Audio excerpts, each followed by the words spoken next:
प्राचीन भारत में राजा विक्रमादित्य न्याय, बुद्धिमत्ता और साहस के लिए प्रसिद्ध थे।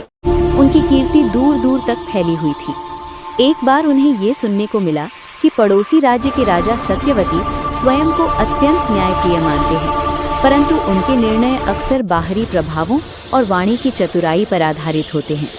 सत्य और विवेक का सही मूल्यांकन वहां नहीं हो पाता था। ये जानकर विक्रमादित्य ने सत्य की परीक्षा लेने का निश्चय किया। विक्रमादित्य साधारण वेश धारण कर राजा सत्यवती के राज्य पहुंचे और उनके दरबार में एक सामान्य व्यक्ति की तरह उपस्थित हुए। उसी दिन दरबार में एक निर्धन किसान और एक धनी व्यापारी के बीच विवाद लाया गया। व्यापारी ने किसान पर झूठा आरोप लगाया था, किंतु अपने धन और मीठी बातों से वो स्वयं को निर्दोष सिद्ध करने का प्रयास कर रहा था।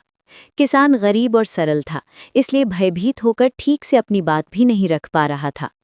राजा सत्यवती व्यापारी की बातों से प्रभावित होकर किसान को दोषी ठहराने ही वाले थे, तभी साधारण वेश में बैठे विक्रमादित्य ने विनम्रता से अनुमति लेकर प्रश्न किया, क्या गुणन से होता है या मात से होता है या सत्य और कर्म से? उनके प्रश्न ने पूरे दरबार को सोचने पर विवश कर दिया। विक्रमादित्य ने तर्क और प्रमाणों के आधार पर मामले की जांच की और सच्चाई उजागर कर दी कि व्यापारी ही दोषी था।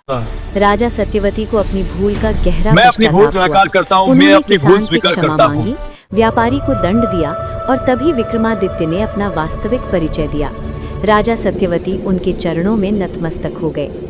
इस कथा से ये शिक्षा मिलती है कि सच्चा न्याय केवल पद और वैभव से नहीं, बल्कि विवेक, सत्य और करुणा से स्थापित होता है।